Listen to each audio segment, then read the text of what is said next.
Hi, I'm Donny Petersen, and this is Biker TV Techline. I've owned heavy-duty cycles here in Toronto for 30 years, and I've been the Techline editor for American Iron Magazine since 1989. Yeah, Donny, how about drag pipes? They sound heavy, but you've always said they don't perform very well. There needs to be back pressure with exhaust systems, Tony.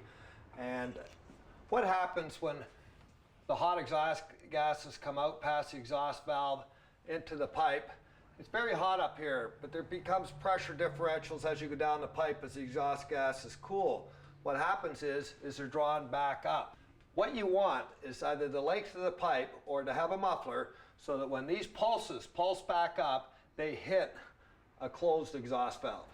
If the exhaust valve is open, bastardized gases are going back into the combustion chamber, and this is why traditional drag pipes are not good for a stock or a modified Harley-Davidson.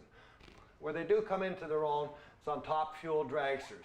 You don't care about valves burning out, you just want the exhaust gases out as fast as possible. With the huge cubic inches, it just pushes them out short drag pipes. But the ideal length of an exhaust pipe for an Evolution Sportster model, for example, is about 33 inches.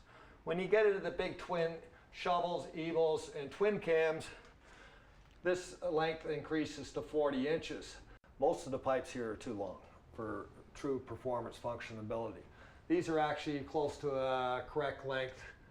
These are close to a correct length, but they're not baffled, so the exhaust pulses will go back into the head. These are too long, although I have those particular ones on my own motorcycle. They sound great, they look great. There's probably 20 wonderfully good working pipes on the market.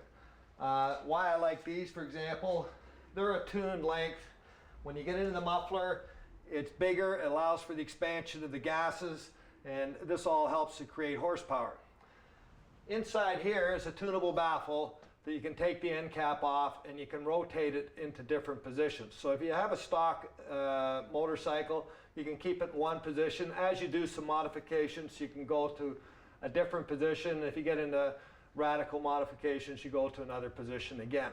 So this is what we would call a tunable exhaust. How about tips, Donny? Things like these or slash cut? Can you tell me about those? Okay, the fishtail tips, Tony, they're there to give a different sound. So the traditional Harley riders, that will give a brap brap sound. It has nothing to do with functionality or performance. It has everything to do with whether you like the looks of it and that you like the particular sound that it emits. When we get into the slash cuts or any other configuration at the end, they have no functional purpose except for styling. So Donny, how about when my shoe gets stuck to my pipe? Is there any way of getting that off? And this is a very common problem, and it's very difficult to get melted rubber or leather off of your exhaust pipes. So here's the trick. You pull out the oven cleaner.